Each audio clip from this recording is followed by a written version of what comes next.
Olá a todos, meu nome é Clóvis Colares, sou médico de família e a gente vai começar agora um tema muito importante dentro da atenção primária à saúde, que é falar um pouco sobre o manejo da insuficiência cardíaca crônica, tá? Então essa aula ela vai ser dividida em duas. A primeira aula, que é essa agora, a gente vai falar mais sobre a parte de diagnóstico e classificação da insuficiência cardíaca. E a próxima aula a gente vai falar sobre a parte de tratamento da insuficiência cardíaca, né? Então a gente tem como objetivo geral nesse tema capacitar o médico de família e comunidade em formação, que é o residente, para realizar o manejo da insuficiência cardíaca dentro do contexto da atenção primária à saúde.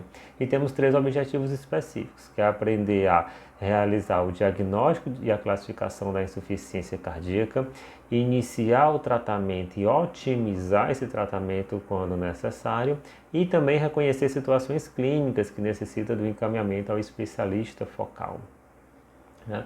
Então, segundo a Sociedade de Cardiologia Europeia, o que seria insuficiência cardíaca? Então, de acordo com a sua definição, insuficiência cardíaca não é um diagnóstico patológico único, mas uma síndrome clínica que consiste em sintomas cardinais como falta de ar, edema de tornozelo e fadiga, que podem ser acompanhados por sinais de pressão venosa jugular elevada, estertores pulmonares e edema periférico.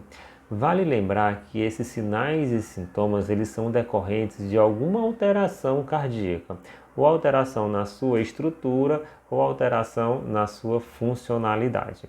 E conhecer essa alteração que está levando à insuficiência cardíaca é muito importante, porque ela vai determinar o tipo de tratamento que eu vou fazer para esse paciente.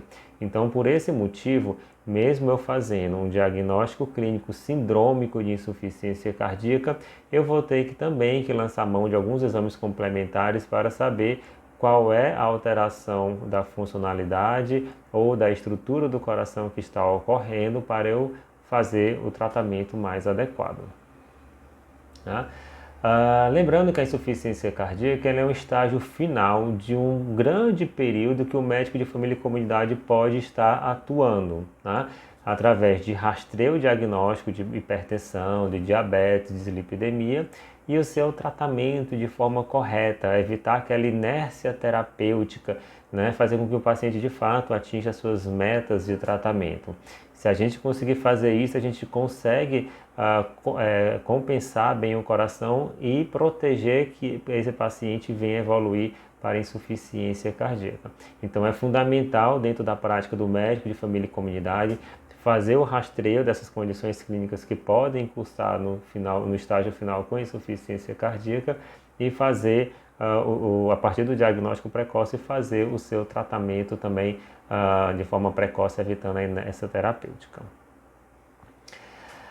E levando em consideração justamente esse paciente que ele tem apenas fator de risco para desenvolver insuficiência cardíaca, até aquele paciente que já tem insuficiência cardíaca bem estabelecida, né, bem avançada, existe uma classificação, existe um estadiamento, onde a gente vai classificar esse paciente em 4 estágios diferentes.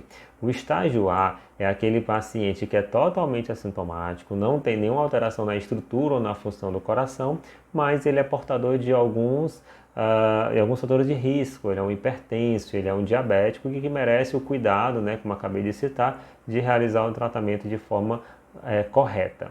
Já o estágio B é aquele paciente também ainda assintomático, mas ele já tem alguma alteração da estrutura ou da função do coração. Então é aquele paciente hipertenso e diabético que na rotina você percebe que ele tem alguma alteração no eletrocardiograma, né, no exame de rotina dele. Então é aquele paciente que o eletro mostra algum grau de hipertrofia ventricular esquerda, dilatação ou uma hipocontratilidade do ventrículo, tá? Inclusive até com diminuição já da sua fração de ejeção. Já no estágio C, encontra-se aqueles pacientes que já têm um diagnóstico de insuficiência cardíaca, que são sintomáticos, ou aqueles que têm já o diagnóstico de insuficiência cardíaca, que estão assintomáticos porque iniciaram o tratamento e estão nesse momento compensados. E o último estágio, que é o estágio D, são aqueles pacientes que têm uma cardiopatia já bem avançada e que são até pacientes que podem ser candidatos a realizar transplante cardíaco, porque eles são bastante sintomáticos, apesar do tratamento otimizado, né? E quando então eu vou suspeitar que aquele paciente que eu estou acompanhando lá na atenção primária, ele de fato tem insuficiência cardíaca? Então eu tenho que levar em consideração as queixas clínicas do paciente, levar em consideração os sinais clínicos que eu vou encontrar no meu exame físico, né? E se o paciente ele tem fator de risco de fato para desenvolver insuficiência cardíaca. Ou seja, é aquele paciente que chega para a gente queixando-se de falta de ar, de dispneia, de inchaço no tornozelo. E quando você vai fazer o exame físico, você percebe algumas alterações que sustentam essa hipótese diagnóstica, né? Você percebe que o paciente tem um ictus desviado para a esquerda, tem crepitações pulmonares, tem realmente um inchaço de membros inferiores. E aí, quando esse paciente é um paciente que é hipertenso, é um paciente diabético, que fuma, você fortalece justamente essa tua hipótese diagnóstica. Mas a gente sabe que essas queixas clínicas da insuficiência cardíaca elas estão presentes em várias outras doenças, né?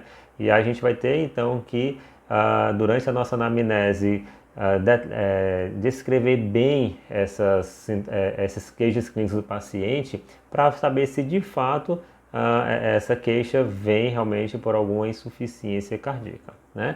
Então, aquele paciente que reclama de dispneia, como é que é a dispneia da insuficiência cardíaca? É uma dispneia a grandes esforços e com o passar do tempo, essa dispneia vai ficando a menor esforço. Não é aquela dispneia que tem dia que ele está muito cansado e tem dia que está bem.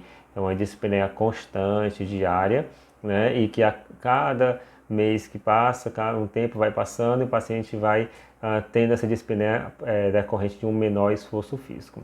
Lembrando que aqueles pacientes mais idosos e sedentários, eles não costumam fazer muito esforço físico. São pacientes que costumam ser bastante sedentários e às vezes esse sintoma não se apresenta tão bem, porque ele não faz um esforço físico suficiente para desencadear esse sintoma. Então, nesses pacientes, a dispneia pode ser que não seja um sintoma presente no momento do diagnóstico. Outra queixa clínica, né, bastante comum é a dispneia paroxística noturna. E como seria essa dispneia paroxística noturna? Não é qualquer paciente que acorda à noite com falta de ar. Tá? É aquele paciente que quando dorme, depois de 2 a 4 horas que está dormindo, ele acorda com a dispneia importante, com tosse, com sibilos, e ele vai ter que se sentar, ele vai ter que se levantar para melhorar. E só melhora em torno de 30 minutos, 15 a 30 minutos depois que ele está sentado, depois que ele ficou em pé e começou a caminhar, é que ele vai melhorar, né, da sintomatologia. E aí ele consegue voltar a dormir novamente. Já outro sintoma bastante comum é a ortopneia. E quando é que eu penso que esse paciente tem a ortopneia? É aquele paciente que quando deita, ele vem sentindo falta de ar. E como é que eu faço para pesquisar na minha anamnese isso? Uma pergunta bem interessante e simples de fazer é perguntar com quantos travesseiros esse paciente dorme. Então, o paciente que dorme com 3, 4 travesseiros para se sentir confortável, é um paciente que está apresentando ortopneia. O cansaço também é outro sintoma que ele costuma ser bem frequente, mas assim, várias patologias cursam também com cansaço. Então, é um paciente que ele sente o corpo cansado, não tem muita disposição para realizar as coisas e tentar sempre diferenciar cansaço de dispneia, né? Se não é falta de ar que ele vem querendo falar. E outro sintoma também são os inchaços de membros inferiores. Na insuficiência cardíaca, esse inchaço ele vai se apresentar principalmente no final do dia. É um inchaço simétrico, ou seja, tem que comprometer os dois membros. É um inchaço mole e que é indolor, né? E ele é mole que quando você aperta, faz uma compressão, ele forma o que a gente chama de cacifo. E baseado justamente nesses sintomas que ele vem apresentando, a gente vai classificar essa insuficiência cardíaca do paciente. Se é um paciente totalmente assintomático, a gente classifica esse paciente como classe 1. Se é um paciente que ele apresenta sintomas das atividades físicas habituais, mas com limitações leves, a gente vai colocar ele como classe 2. Se é um paciente que apresenta uma sintomatologia mais importante, né, porém, quando está em repouso ele fica totalmente confortável, é um paciente classe 3. E quando é um paciente que, mesmo em repouso, apresenta sintoma, a gente classifica ele como insuficiência cardíaca classe 4. Né? Então, quando a gente pega um paciente com sinais e sintomas típicos de insuficiência cardíaca, como falta de ar, dispneia, ortopneia, dispneia paroxística noturna, fadiga, cansaço, a gente vai ter então que, no exame físico, procurar algum sinal que fortalece essa nossa hipótese diagnóstica. E o que é que a gente vai pesquisar nesse paciente? A gente pode pesquisar crepitos pulmonares, pode pesquisar edema de membros inferiores, mas várias patologias dão essas alterações no exame físico do paciente. Então a gente vai começar a pesquisar aqueles sinais que são mais específicos da insuficiência cardíaca. E quais seriam eles, né? É uma pressão venosa jugular elevada, um refluxo hepato-jugular, uma terceira bolha e o desvio do ictus para a esquerda. E como é que a gente faz a pesquisa? O ictus desviado à esquerda é quando a gente palpa o ictus do coração do paciente além da linha hemiclavicular. Então, o normal é que essa palpação seja feita na linha hemiclavicular esquerda, no quinto espaço intercostal. Quando está desviado para a esquerda, está lateralizado além da linha hemiclavicular, é um sinal de cardiomegalia e de disfunção de ventrículo esquerdo. Então, é um sinal que sustenta a minha hipótese diagnóstica de insuficiência cardíaca. Um outro sinal também que é mais raro, é difícil de você encontrar no paciente que tem insuficiência cardíaca, mas quando presente, ele tem uma especificidade muito grande para insuficiência cardíaca, é justamente a terceira bolha. Né? Então a gente vai auscultar isso junto com no paciente, principalmente quando você coloca o paciente em decúbito lateral esquerdo, você consegue escutar um pouco melhor. E aí, se você não tiver com fone de ouvido, dá uma pausa no vídeo agora, coloca um fone de ouvido para tentar perceber como é que é essa terceira bolha, o que é que você vai escutar ao escutar no coração do paciente.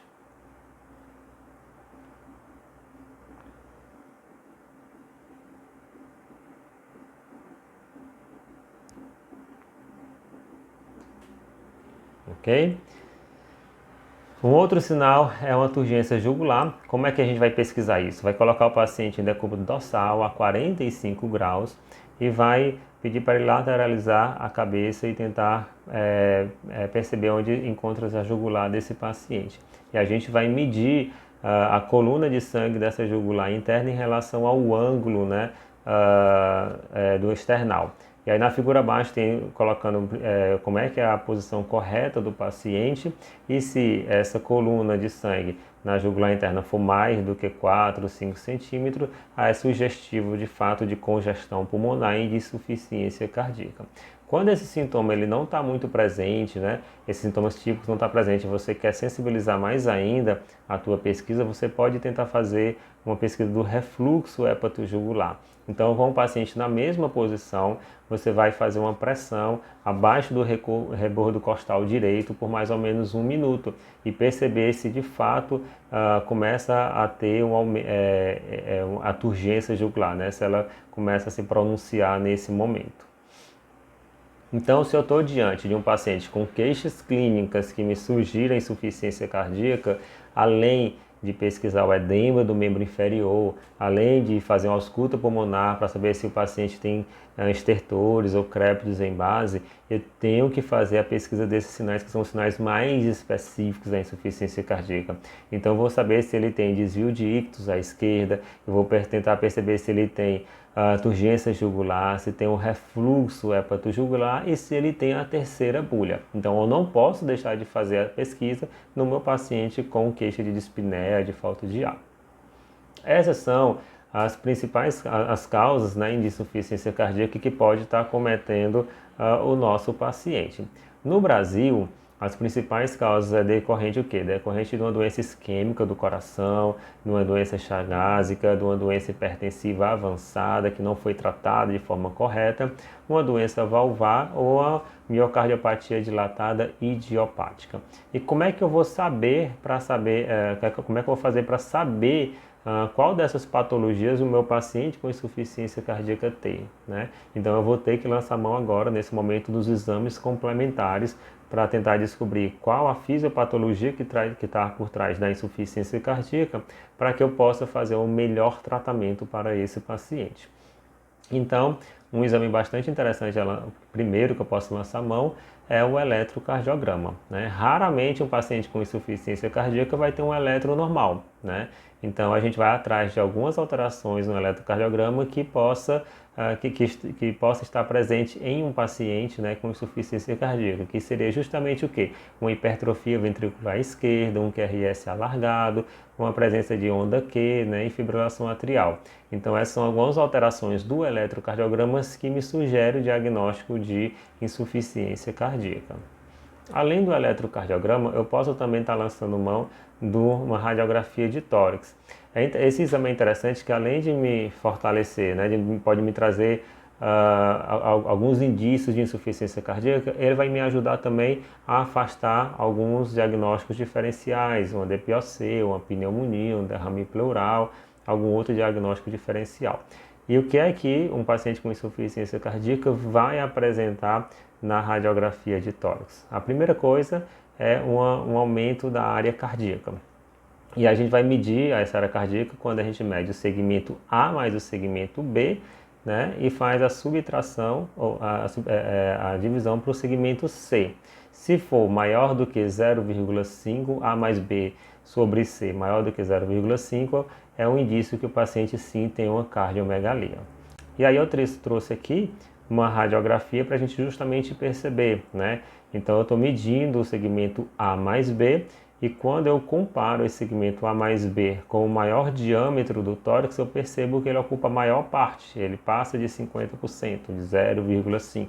Então é um paciente que apresenta uma área cardíaca aumentada, né? Que é um sinal de insuficiência cardíaca.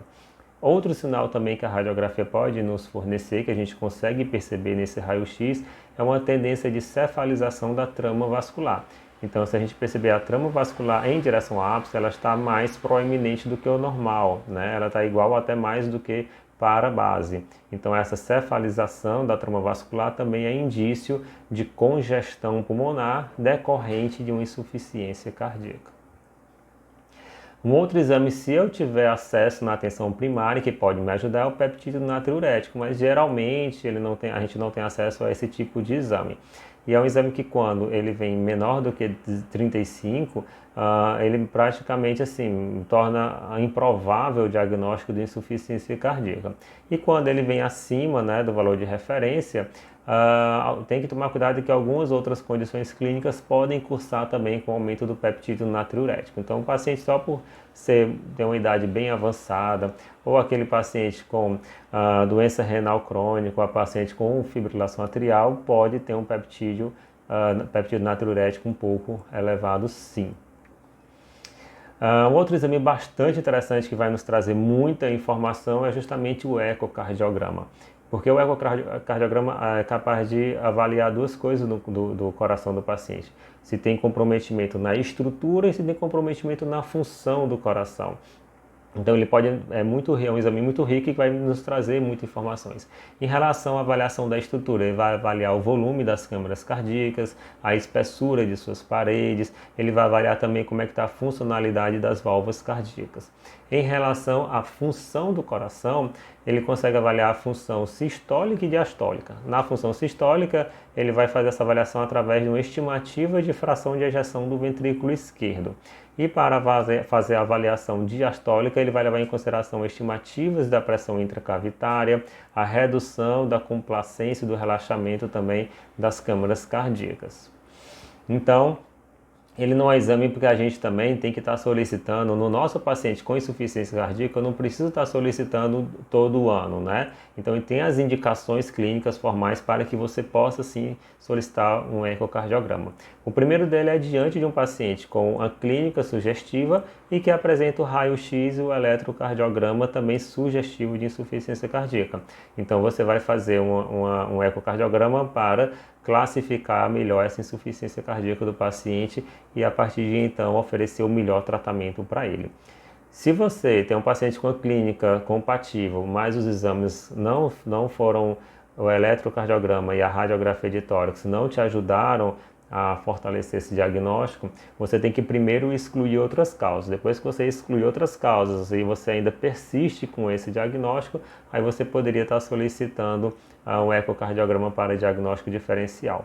Ou naquele seu paciente que ele já tem insuficiência cardíaca, mas ele teve uma mudança de classe funcional, ele teve uma piora da sintomatologia, né? Ou aquele paciente que você acredita que teve um novo evento cardíaco e você quer avaliar como é que está o coração, se ele teve algum infarto, alguma arritmia que justifique essa piora clínica do paciente, aí sim você poderia estar solicitando um ecocardiograma. Então não é que eu vou fazer um ecocardiograma todo ano para o meu paciente com insuficiência cardíaca. Tem as indicações clínicas, tem que ser bem fundamentada. Então eu trouxe aqui esse fluxograma que eu acho que pode ser aplicado dentro da nossa realidade de atenção primária à saúde, que é um fluxograma da Sociedade de Cardiologia do Estado do Rio de Janeiro, né? Então, se eu tenho um paciente com suspeita clínica de insuficiência cardíaca, os dois primeiros exames que eu vou fazer é justamente a radiografia de tórax e o eletro do coração. Se eles vierem com alterações compatíveis de insuficiência cardíaca, então eu solicito um ecocardiograma para fazer o correto diagnóstico desse paciente, né, a classificação desse paciente. Se esses exames não vierem com nenhuma alteração sugestiva, aí eu vou pensar assim, se eu conseguir realizar o péptido natriurético, eu posso lançar mão desse exame primeiro para poder fortalecer ou não a minha hipótese diagnóstica. E aí eu vou atrás de diagnósticos diferenciais de insuficiência cardíaca. Depois que eu eliminei esses outros diagnósticos diferenciais e ainda persisto com essa ideia, né, com essa possibilidade de insuficiência cardíaca e o peptídeo natriurético também veio baixo, aí eu poderia estar então solicitando um ecocardiograma para tentar fechar o diagnóstico de insuficiência cardíaca e classificar ele. Né? Agora, no ano de 2021, a Sociedade de Cardiologia Europeia, ele lançou uma diretriz, né, e trouxe esse fluxograma que parece um pouco com outro fluxograma que eu acabei de apresentar, só que ele não coloca a radiografia de tórax como um elemento obrigatório, apesar de ele acreditar que é sim um exame interessante que possa ser feito, né, que pode ajudar, mas ele não faz parte do fluxograma. E para eu dar o diagnóstico de insuficiência cardíaca, eu tenho que ter os sinais e sintomas sugestivos de insuficiência cardíaca e os exames ele tem que demonstrar alguma evidência objetiva, né, de disfunção cardíaca. E aí do lado tem o fluxograma para quem quiser depois se aprofundar, olhar um pouquinho, mas lembra bastante aquilo que a gente já conversou no fluxograma passado. Né? Depois que eu consigo realizar o ecocardiograma do meu paciente com insuficiência cardíaca, eu vou conseguir então classificar o tipo de fenótipo desse paciente. E é esse tipo de fenótipo que vai me determinar que tipo de tratamento eu vou fazer. Então daí a importância sim de realizar um ecocardiograma no paciente com insuficiência cardíaca. Se a fração de ejeção desse paciente ele for menor do que 40%, eu vou classificar esse paciente com insuficiência cardíaca com fração de ejeção reduzida. Se a fração de ejeção dele for entre 41% a 49%, eu vou classificar como insuficiência cardíaca de fração de ejeção levemente reduzida. Já naqueles pacientes com fração acima de 50%, eu vou atrás de outras alterações, né, que vai estar presente e dizer que é um paciente com insuficiência cardíaca com fração de ejeção preservada. Né? Essas outras evidências para fechar esse diagnóstico de insuficiência cardíaca de fração de ejeção preservada, existem alguns scores que você pode estar utilizando com essa finalidade, né? Então, se é um paciente, esse score ele vai dar uma pontuação de acordo com uma variável clínica e a pontuação final vai me dizer se esse paciente tem uma chance maior ou menor, de fato, de ter insuficiência cardíaca. Então, ele vai levar em consideração a presença de obesidade, de hipertensão, de fibrilação atrial, hipertensão pulmonar, idade avançada e o valor da pressão de enchimento. E para cada um dessas variáveis existe uma pontuação específica. Existe esse outro score também, mas esse é bem mais difícil de ser replicado na atenção primária, porque ele exige alguns exames, né, alguns valores que a gente não tem um acesso muito facilitado dentro da atenção primária. E aqui foi uma atualização da Sociedade Brasileira de Cardiologia, agora também do ano 2021, depois que foi lançado a diretriz de insuficiência cardíaca da Sociedade Europeia, né? E ali traz justamente esse fluxograma do paciente, como é que eu faço o diagnóstico de insuficiência cardíaca de fração de ejeção preservada, né? Então é naquele paciente que tem a sintomatologia típica e tem as alterações no eletrocardiograma, no raio-x de tórax, né, sugestivo. O ecocardiograma ele vai mostrar também uma fração de ejeção preservada, maior que 50%, mas ele vai mostrar déficit de relaxamento, vai mostrar uma hipertrofia concêntrica, algo desse tipo, né? E o péptido natriurético ele pode estar também, a gente costuma estar elevado.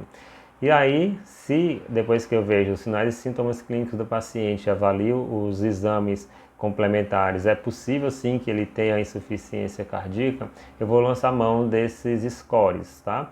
E aí o primeiro score que eu apresentei para vocês, se ele nesse primeiro score ele tiver pontuação entre 0 e 1, vai ter improvável que ele tenha insuficiência cardíaca, eu vou atrás de outros diagnósticos diferenciais. Se o score dele for de 2 a 5, aí uma suspeita de insuficiência cardíaca, ela passa a ser intermediária. Então, nesses casos, a gente vai ter que fazer alguns exames mais complexos, mais invasivos para fechar esse diagnóstico. E aí fica a cargo da função do especialista focal. Se após aplicar esse score o paciente tem uma pontuação de 6 a 9, aí eu confirmo que é um paciente de fato que tem insuficiência cardíaca com fração de ejeção preservada, tá bom? Aqui são algumas referências que eu usei para preparar a aula e bons estudos a todo mundo.